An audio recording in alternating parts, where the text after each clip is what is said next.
35º día. El 7 de enero de 1285 muere Carlos de Anjou, enfermo y desesperado. En marzo de 1285 fallece el Papa Golen Martín IV. Felipe III, rey de Francia, perece el 5 de octubre de 1285. Y al finalizar aquel fatídico año, el 11 de noviembre de 1285, expira Pedro III de Aragón, el rey que consiguió vencer a la fuerza conjunta de los tres precedentes y frustrar en gran medida los planes de la Fraternidad Blanca. A su muerte, sus reinos se reparten entre sus hijos, ciñendo Alfonso la triple corona de Aragón, Cataluña y Valencia, y Jaime la de Sicilia, sucedido por Fadrique II. Pero Juan de Prósida, y los señores del Perro, continúan asesorando a los reyes de Aragón. Así pues, con la muerte de Felipe III, los Golen suponen que sus planes están momentáneamente retrasados. Mas, solo momentáneamente retrasados o sus planes están definitivamente frustrados, sin que ellos consigan advertirlo a tiempo, como se verá enseguida. Solo demasiado tarde comprobarán los Golen que algo muy extraño le ha ocurrido al sucesor de Felipe II. En efecto, aquel rey, cuya educación fue confiada a los monjes más eruditos de Francia, esto es, a los dominicos, se había convertido en un iniciado hiperbóreo, en un potencial enemigo de los planes de la Fraternidad Blanca.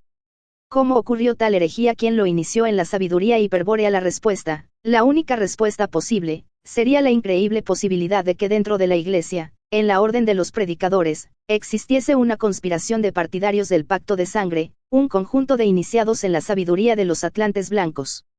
No sospechan, por supuesto, de los señores de Tarsis, a quienes consideran definitivamente extinguidos, y no aciertan a descubrir oportunamente a los culpables del desastre. El golpe será demasiado conmocionante para asimilarlo con la necesaria rapidez.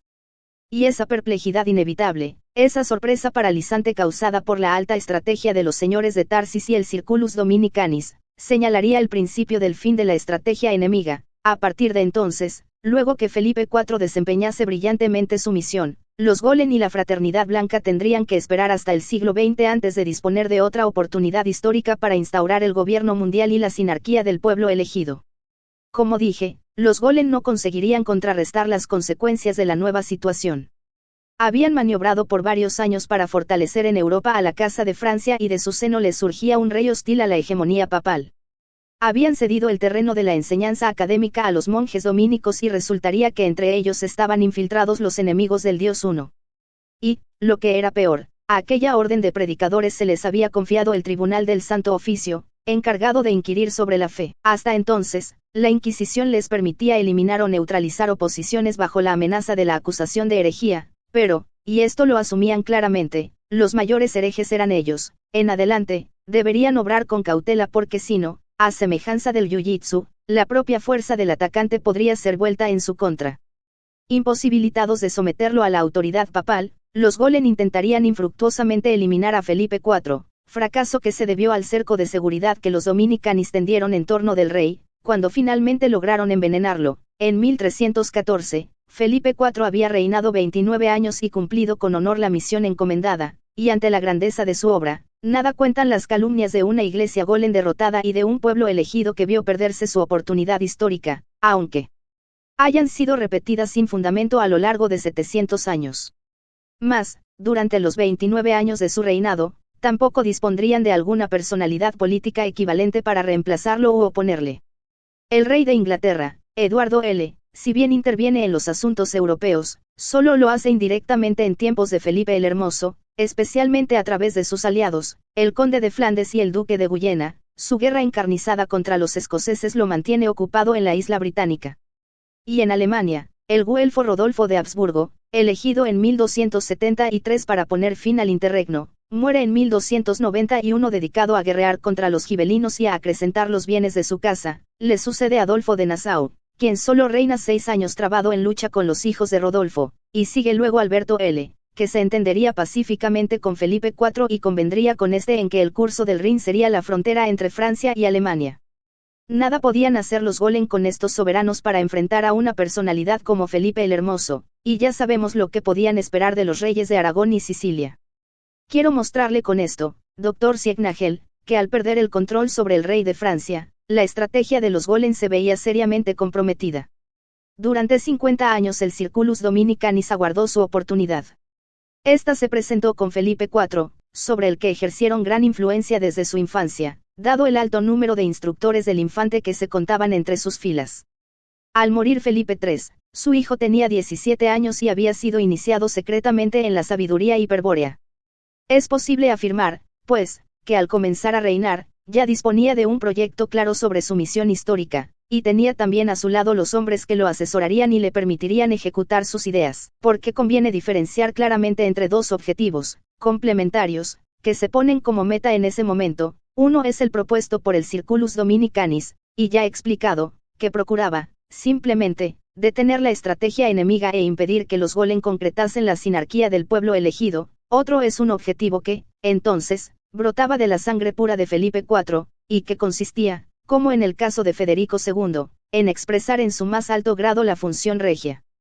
Con respecto al segundo, no hay que olvidar que en todo el linaje de los Capetos, al igual que en todas las estirpes hiperbóreas, existía una misión familiar plasmada por sus remotos antepasados en tiempos de la caída en el pacto cultural, y la estirpe de Felipe IV era de sangre muy pura, aunque sus últimas generaciones hubiesen estado dominadas por los sacerdotes del pacto cultural, es decir, por los monjes y obispos Golem. Aquella dinastía, en efecto, se iniciaba en 987 con el primer rey de Francia, Hugo Capeto, hijo de Hugo el Grande y nieto del conde de París y duque de Francia, Roberto. Este era, a su vez, hijo de Roberto el Fuerte, miembro de la Casa Real Sajona, investido por Carlos el Calvo, nieto de Carlomagno, con el título de conde de Anjou, para que con sus tropas germanas detuviese los ataques normandos. En Felipe IV renacía así, como había sucedido con Federico II, un fruto que procedía de una misma raíz racial sajona y que se había desarrollado ocultamente en el fértil campo de la sangre pura. Se verá cómo ambos objetivos se alcanzan conjuntamente, cómo la función regia, asumida enteramente por Felipe IV, deposita en la sociedad la semilla de la nacionalidad, y cómo las medidas tomadas en su gobierno, medidas basadas en la sabiduría hiperbórea, iban a causar el fracaso de los planes de la Fraternidad Blanca. Lamentablemente, Felipe IV no llegaría a ver totalmente realizados sus anhelos por el mismo motivo que tampoco los alcanzara completamente Federico II. La época no era propicia para la aplicación integral de una estrategia que solo podría culminar con la batalla final contra las potencias de la materia. Una época tal aún está pendiente en la historia y quizá ya estemos entrando en ella, pero Felipe IV se aproximó bastante, lo más que pudo, a su objetivo, y en ese hecho innegable radica su gloria. En primer lugar de importancia, los instructores dominicanis revelaron al infante en qué consistía la función regia del pacto de sangre, concepto que Federico II 70 años antes, había comprendido claramente. Si existe un pueblo racial, una comunidad de sangre, siempre, se conformará en su seno una aristocracia del espíritu, de donde surgirá el rey soberano. El rey será quien ostente el grado más alto de la aristocracia, la sangre más pura. Quien posea tal valor, será reconocido carismáticamente por el pueblo y regirá por derecho divino del espíritu. Su soberanía no podrá ser cuestionada ni discutida y por lo tanto, su poder deberá ser absoluto. Nada hay más alto que el espíritu y el rey de la sangre expresa al espíritu, y en la sangre pura del pueblo subyace el espíritu, y por eso el rey de la sangre pura, que expresa al espíritu, es también la voz del pueblo, su voluntad individualizada de tender hacia el espíritu. De manera que nada material puede interponerse entre el rey de la sangre y el pueblo. Por el contrario, la sangre pura los une carismáticamente, en un contacto que se da fuera del tiempo y del espacio, en esa instancia absoluta más allá de la materia creada que se llama el origen común de la raza del espíritu. Y de aquí que todo cuanto se conforme materialmente en relación al pueblo le deba estar subordinado al rey de la sangre, todas las voluntades deben sumarse o doblegarse frente a su voluntad, todos los poderes deben subordinarse ante su poder. Incluso el poder religioso, que solo alcanza los límites del culto, debe inclinarse bajo la voluntad del espíritu que el rey de la sangre manifiesta.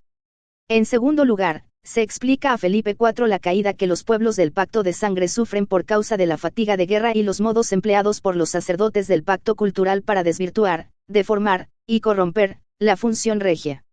En el caso del Imperio Romano, los conceptos anteriores, heredados de los etruscos, estaban contemplados en el derecho romano antiguo y en muchos aspectos se mantendrían presentes hasta la época de los emperadores cristianos.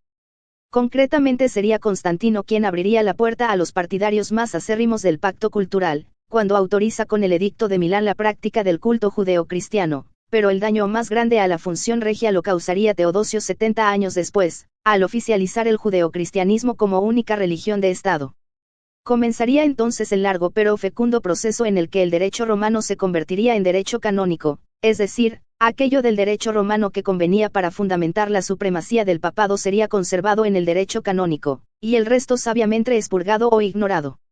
Ese proceso brindaría la justificación jurídica al cesaropapismo, la pretensión papal de imponer un absolutismo religioso sobre los reyes de la sangre, cuyos más fervorosos exponentes fueron Gregorio V, Inocencio III, y Bonifacio VIII. Antes de la decadencia del imperio, los reyes y emperadores romanos se atribuían origen divino y ello constaba también en el derecho romano. La tarea de los canonistas católicos fue, si se quiere, bien simple, consistió en sustituir a los dioses paganos, fuente de la soberanía regia, por el verdadero Dios, y en reemplazar al máximo representante del poder, rey o emperador, por la figura de Pedro, el vicario de Jesucristo. Aunque es obvio, hay que aclarar que después de estas sustituciones todo origen divino quedaba desterrado del derecho canónico, que en adelante sería el derecho oficial del mundo cristiano. Jesucristo se había presentado solo una vez y había dicho, tú eres Pedro, y sobre esta piedra edificaré mi iglesia. El derecho divino de regir la iglesia, y a toda su feligresía, ricos o pobres, nobles o plebeyos, le correspondía, pues, únicamente a Pedro, y, desde luego, a sus sucesores, los altos sacerdotes del Señor. Pedro había sido elegido por Jesucristo para ser su representante y expresar su poder, y Jesucristo era el Hijo de Dios, y el Dios uno en el misterio de la Trinidad, el Dios creador de todo lo existente. Nada habría, pues, en el mundo que pudiese considerarse más elevado que el representante del Dios creador. En consecuencia, si alguien osase oponerse a Pedro, si pretendiese ejercer un poder o una voluntad contrapuesta a la del vicario de Jesucristo, si se arrogase un derecho divino, para ello, se trataría claramente de un hereje, de un hombre maldito de Dios, de un ser que por su propia insolencia se ha situado fuera de la Iglesia y al que corresponde, con toda justicia, suprimir también del mundo. El derecho canónico no dejaba, así, ninguna posibilidad para que los reyes de la sangre ejerciesen la función regia. La soberanía real procedía ahora del culto cristiano, y los reyes debían ser investidos por los sucesores de Pedro, los sacerdotes máximes. Y si la realeza debía ser confirmada, quedaba con ello anulado el principio de la aristocracia de la sangre pura, tal como convenía al pacto cultural. Naturalmente, como tantas veces antes, los pueblos se someterán al hechizo de los sacerdotes y sobrevendrán los tiempos tenebrosos de la ausencia de rey, en los cuales la función regia ha sido usurpada por las potencias de la materia.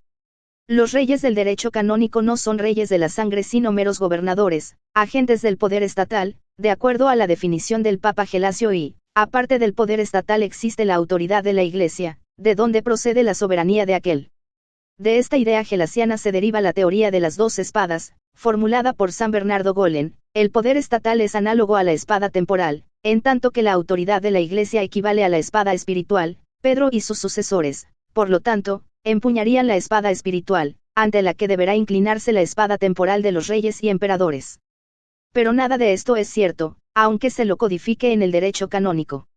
La pretendida espada espiritual de la Iglesia Golen es solo una espada sacerdotal, y el poder que un rey de la sangre está autorizado a ejercer por el derecho divino del Espíritu Eterno, no es precisamente análogo a una espada temporal sino a una espada de voluntad absoluta, a una espada cuya empuñadura se encuentra en el origen, más allá del tiempo y del espacio, pero cuya hoja puede atravesar el tiempo y el espacio y manifestarse al pueblo. En todo caso, el rey de la sangre empuña la espada volitiva, cuya acción se llama honor, y plasma con sus toques las formas del reino. De esos golpes de voluntad real, de esos actos de honor, brotará la legislación, la justicia, y la sabia administración del Estado carismático. Si Felipe IV desea presentarse como rey de la sangre, aclaran los Dominicanis, deberá restaurar previamente la función regia, deberá abandonar la ilusoria espada temporal, que le fue impuesta a sus antepasados por los sacerdotes del pacto cultural, y empuñar la verdadera espada volitiva de los señores del pacto de sangre, la espada que manifiesta el poder absoluto del Espíritu. Sin embargo, el derecho canónico, vigente en ese momento, legaliza la jerarquización de las espadas de acuerdo al pacto cultural, primero la espada sacerdotal, pontificia, segundo la espada temporal, regia. Es necesario, pues, modificar el orden jurídico existente, circunscribir el derecho canónico al ámbito exclusivamente religioso y establecer un derecho civil separado. La función regia exige inevitablemente la separación de la Iglesia y el Estado. Ahora bien, Frente a esta exigencia, Felipe IV no se encontraba en la situación de iniciar algo totalmente nuevo, una especie de revolución jurídica. Por el contrario, el Circulus Dominicanis iba preparando el terreno para ello desde los tiempos de Luis IX, abuelo de Felipe IV. A partir de esos días, en efecto, los señores del perro venían influyendo sutilmente en la corte francesa para favorecer la formación de toda una clase de legistas seglares, cuya misión secreta consistiría en revisar y actualizar el derecho romano. Felipe III, el hijo de Luis IX, fue un rey completamente dominado por los Golen cistercienses, quienes lo mantuvieron en una ignorancia tal que, valga como ejemplo, jamás se le enseñó a leer y a escribir. Su estructura mental, hábilmente modelada por los instructores Golen, correspondía más a la del monje que a la del guerrero. Los señores del perro nunca intentaron alterar este control, pues su estrategia no pasaba por él sino por su hijo Felipe IV. Sin embargo, en su momento lograron influir para que Felipe III aprobase una ley, aparentemente provechosa para la corona, en la que se reservaba el derecho de otorgar títulos de nobleza a los legistas seglares. Ese instrumento jurídico se hizo valer luego para promover a numerosos e importantes dominicanis a los más altos cargos y magistraturas de la corte, hasta entonces vedados a todas las clases plebeyas. Aquellos legistas seglares, pertenecientes al Circulus Dominicanis, se abocaron con gran dedicación a su misión específica y, para 1285, ya habían desarrollado los fundamentos que permitirían constituir un Estado en el que la función regia estuviese por encima de cualquier otro poder. Felipe IV contaría de entrada, pues, con un equipo de consejeros y funcionarios altamente especializados en derecho romano, quienes lo secundarían fielmente en su confrontación con el papado Golen. De las más prestigiosas universidades francesas, especialmente París, Tolosa y Montpellier, pero también de la orden de predicadores, y hasta de la nueva burguesía instruida, saldrán los legistas que darán apoyo intelectual a Felipe IV. Entre los principales cabe recordar a los caballeros Pierre Flotte, Robert de Artois y al conde de Saint-Paul, a Enguerrand de Merigny, procedente de la burguesía normanda, así como su hermano, el obispo Philippe de Merigny, a Guillermo de Placian, caballero de Tolosa y ferviente cátaro, y a Guillermo de Nogaret, miembro de la familia de villanos que habitaba en las tierras de Pedro de Creta y Valentina. En San Félix de Caramán, sus abuelos habían sido quemados en Albi por Simón de Montfort, pero él profesaba secretamente el catarismo e integraba el Circulus Dominicanis. Fue profesor de leyes en Montpellier y en Nîmes, antes de ser convocado a la corte de Felipe el Hermoso.